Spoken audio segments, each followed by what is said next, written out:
Maraknya aksi penyetrum dan peracunan sungai saat penangkapan udang galah dan ikan akhir-akhir ini membuat resah terutama masyarakat nelayan tradisional dan para penghobi memancing udang galah, biasa disebut prawner.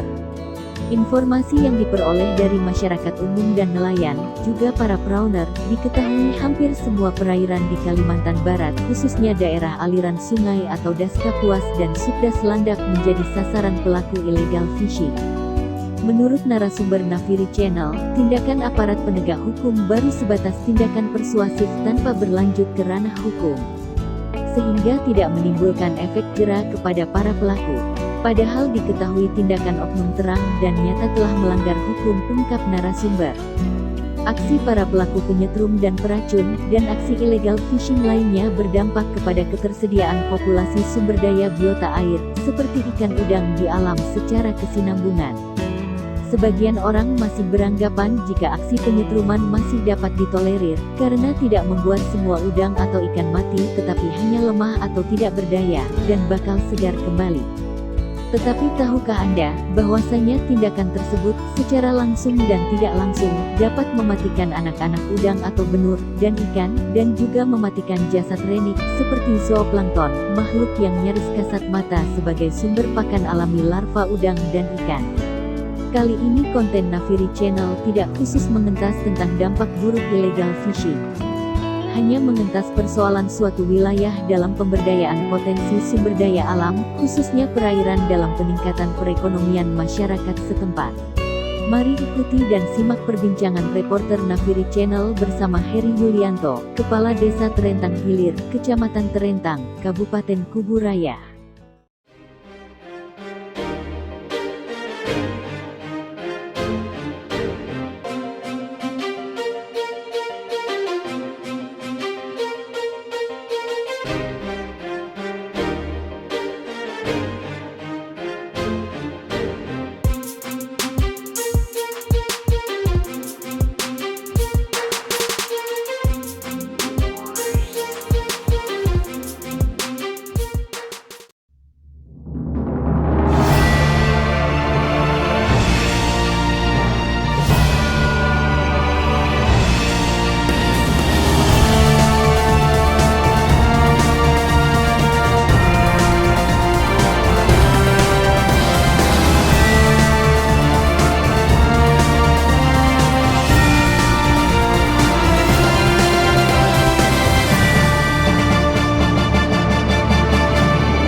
Sebagai Kepala Wilayah Pemerintahan Desa Terentang Hilir, Heri Yulianto mendambakan wilayahnya menjadi destinasi wisata pemancingan alam, begitu dikatakan dia kepada Nafiri Channel, hari Rabu, tanggal 5 Mei tahun 2021. Kawasan pemancing itu hanya paling-paling mancing galuh, kalau itu kan hanya di depan saja sih. Itu memang harapan saya memang wisata pemancingan. Ya, kemarin saya sempat ditawarkan untuk wisata pemancingan, juga proposalnya masuk ke pusat. Kayaknya di tahun 2022 masuk. Tapi saya lebih orientasinya sebenarnya Kapuas. Kapuas itu kawasan sungai Kecamatan Terentang lah, bukan yang di desa saya. Itu harapan saya memang wisata pemancingan. Kunjungan para pemancing ke wilayahnya berdampak kepada peluang usaha bagi masyarakat, seperti usaha penyewaan sampan, dan kapal motor, belanja warung dan rumah makan, dan bahkan lebih jauh adanya fasilitas penginapan walaupun sederhana bagi para pemancing. Karena dengan adanya wisata pemancingan, minimal bisa mendongkrak ekonomi masyarakat. Pertama itu tadi disampaikan kawan, bisa jualan snack, makanan, minuman, sewa sampan, sewa roti. Nah, itu kan nama desa kita, kecamatan terangkat. Dengan sendirinya dengan adanya wisata pemancingan, kecamatan kita akan dikenal orang. Bahkan penginapan kalau mungkin terjadi Pak ya. Sediakan penginapan kan gitu. Karena semakin desa atau wilayah dikenal orang, paling tidak ya sisi ekonomi pasti nambah. Tapi kalau enggak, ya memang enggak akan bisa naik.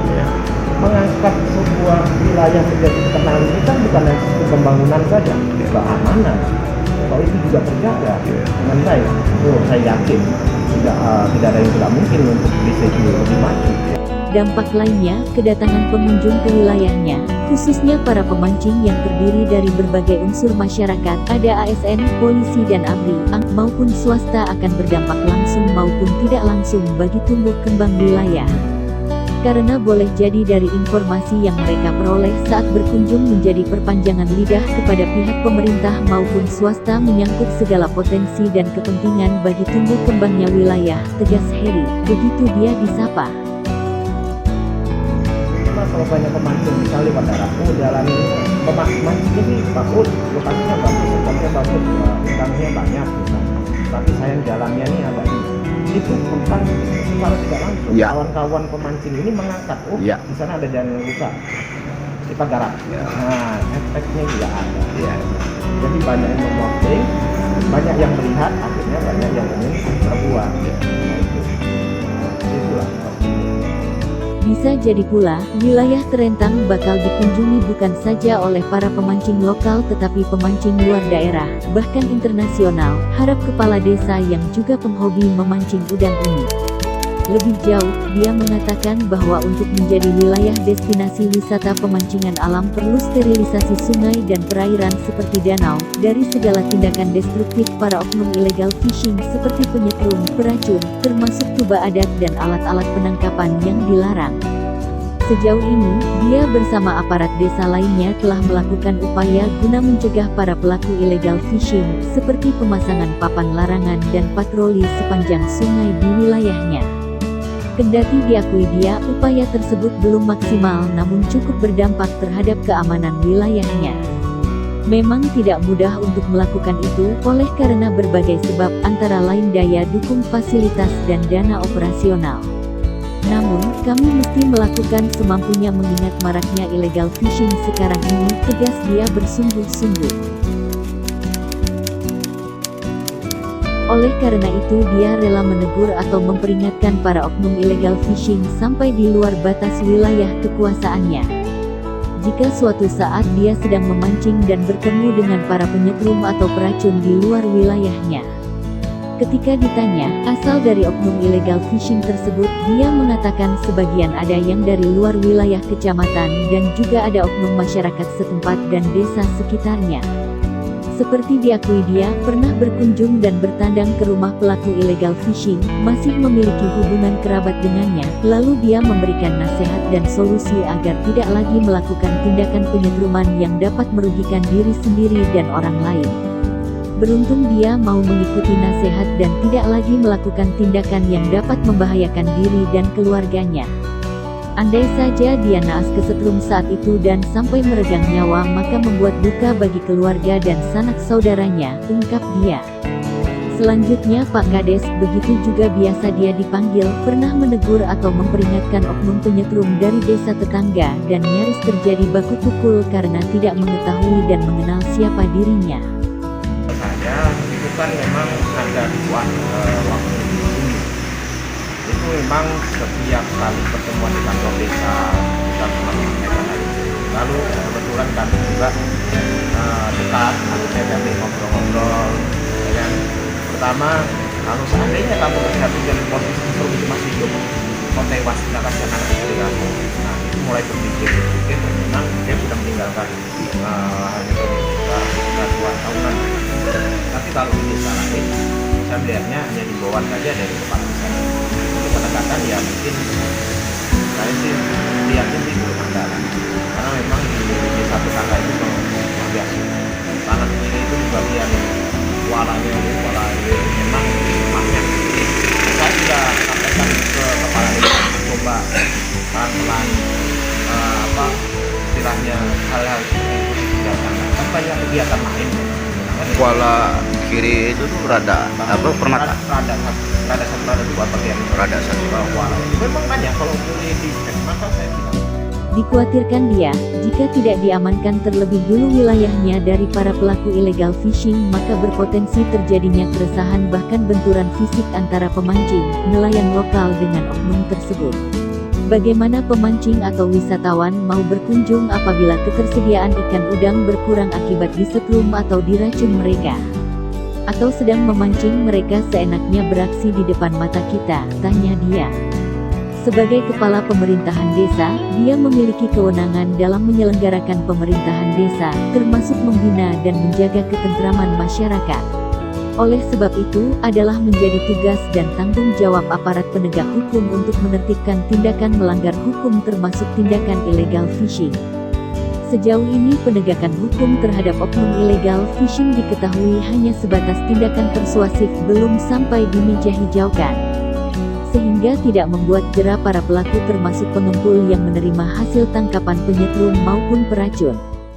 Selanjutnya dijelaskan dia, dahulu pernah dilakukan razia terhadap kepemilikan senapan lantak atau dikenal dengan nama musket, yakni senapan yang hanya bisa ditembakkan sekali setelah diisi bola timah dan bubuk mesiu. Biasa digunakan untuk berburu binatang atau menjaga lahan dari serangan binatang liar. Kasus kepemilikan alat-alat penyentruman tersebut bisa kita lakukan tindakan sama seperti kepemilikan senapan lantak pada waktu itu. Sebagai tindakan antisipasi, ujar dia. Saja sih, karena kita juga tidak ada undang-undang tentang illegal fishing kan. Seandainya pun ada kita sweeping rumah-rumah, memang kita hanya menyita barang-barang untuk illegal fishing. Untuk antisipasi gitu ya. Ya, untuk antisipasi, karena untuk apa dia buat kalau tidak untuk memang itu kan gitu. Ya memang agak susahnya itu pengebom. Nah, alasan dia untuk tanaman, ya kan? Jelas, kita nggak usah lagi pengebom dulu lah. Yang jelas kita penyetrum itu udah bukti bahwa itu tidak ada untuk bisa hal lain kalau lainnya. Hasil mereka nyetrum ini dibawa kemana kalau yang khususnya untuk di Kecamatan Rentang ini, Pak? Ada pengepul. Ada pengepul. Saya lihat ada datang memang untuk jual tangkapan ikan atau penungkap. Di mananya tuh, Pak? Di Muara Enim. Di Permata atau di Rada. Itu saya kemarin menggunakan terakhir. Di situ sendiri juga dikasih nasihat. Kau boleh beli dan jual, tapi bukan hasil semua. Ya. Kalau orang kancingan kan bisa dibedakan. Kalau setrum dengan vaksin, sudah nyampak lah.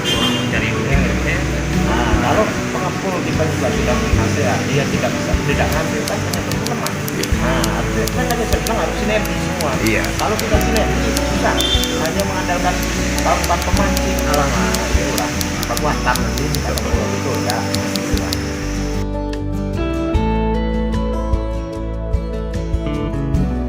Dijelaskan dia, oknum kerap mengaku tidak memiliki pekerjaan lain sehingga terpaksa melakukan hal melanggar hukum tersebut. Namun, faktanya beberapa di antaranya diketahui memiliki beberapa bidang lahan atau kebun, dan bahkan ada yang memiliki bangunan sarang burung walet.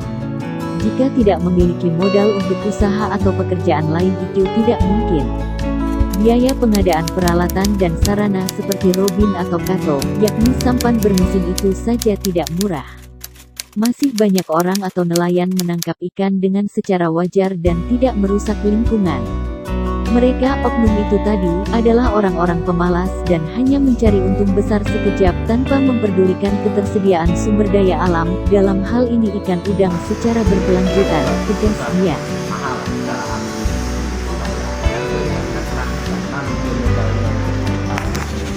bukan murah. Artinya itu yang dijadikan modal dia jadikan modal dia usaha lain bisa. Kalau mau pikir itu bukan hanya ratusan, itu juga jutaan. Kan dibilang tidak ada lapangan pekerjaan yang usaha. Kalau saya bicara di wilayah Rentang lah, wilayah Rentang itu banyak usaha. Kalau mau kerja bisa. Dan rata-rata kita melihatnya juga, mereka itu punya sawit. Jangan sawit. Penyetrum ini, Pak? Iya, saya juga kenal mereka, tapi rata-rata kenal. Lalu ada lagi yang punya warung, masih saja. Bukan yakin. Bukan barang itu dia nih orang. Menjaga ekosistem lingkungan dan sumber daya alam sangat penting untuk menjaga fungsi dan pemanfaatan sumber daya alam secara berkesinambungan, bukan sekadar saat ini tetapi demi anak cucu dan generasi mendatang. Jika mau main hantam kromo dan menuruti hawa nafsu, saya atau siapapun bisa menghabiskan ikan udang dalam sekejap dengan menggunakan racun sampai 1 truk sekaligus. Seloroh dia karena kerap tidak mendapatkan hasil memuaskan saat memancing alias boncos. Saya ini mau beli racun, mau satu truk juga kan pemuan tua-tua. Tapi kan kita mikir kembali. Siapa kalau tidak kita yang satu wilayah yang itu? Kalau hanya nak muas-muaskan kita nak aturan Tuhan bisa. Kemarin kawan itu udah bilang kita beli desa siapa orangnya masa kita kalahkan mereka. Oh itu bukan masa itu. Nah kita ini mau ngamankan jadi kita ini pengusaha. Itu gak halal lah. Karena saking mancing itu sering boncos. Kawan-kawan lagi jejer masa mancing satu hari dia ya dapat. Heri melanjutkan, di wilayah Terentang banyak terdapat perusahaan perkebunan swasta, seperti perkebunan sawit dan hutan tanaman industri, HTI, dan juga pabrik pengolahan kelapa sawit, dapat dijadikan alternatif peluang pekerjaan bagi masyarakat setempat dan sekitarnya. Jadi untuk mengatakan tidak ada pekerjaan lain itu adalah alasan klasik, tuding dia lagi. Heri juga menekankan untuk menangani kasus penyetrum dan peracun khususnya, dan illegal fishing pada umumnya diperlukan keseriusan pemerintah yang notabene ketegasan dalam penegakan supremasi hukum oleh aparat kepolisian. Karena merekalah yang memiliki wewenang untuk menangani, mencegah dan menangkap para pelaku. Jika dilakukan oleh unsur lainnya, seperti nelayan biasa dan organisasi kemasyarakatan, dikhawatirkan akan terjadi gesekan, dan sikap main hakim sendiri antar masyarakat. Saatnya kita bersinergi dan bergerak, demi terjaga kesinambungan potensi sumber daya alam dan demi generasi mendatang, tandas dia lagi. Legalitas suatu wilayah sebagai kawasan lindung atau konservasi oleh pemerintah akan berpengaruh positif terhadap aksi illegal fishing. Meskipun diketahui masih saja akan terjadi aksi pencurian, penjarahan dan pengrusakan, namun tidak sebrutal akhir-akhir ini. Semoga niat dan gagasan beliau untuk menjadikan wilayahnya sebagai destinasi wisata pemancingan alam dapat terwujud demi peluang peningkatan perekonomian masyarakat dan kesinambungan sumber daya alam dan ekosistemnya di masa mendatang. Demikian bincang santai Nafiri Channel dengan Heri Yulianto, Kades Terentang Hilir, Kecamatan Terentang, Kabupaten Kuburaya beberapa waktu berselang. Dan dengan kerendahan hati, Nafiri Channel menyampaikan kata maaf apabila konten ini tidak cukup memuaskan keingintahuan semua pihak. Oleh sebab itu mohon dukungan saran dan kritik demi kemajuan yang lebih baik. Jangan lupa like, komen, dan subscribe apabila konten ini dirasakan bermanfaat agar kami bisa berkarya lebih giat. Terima kasih.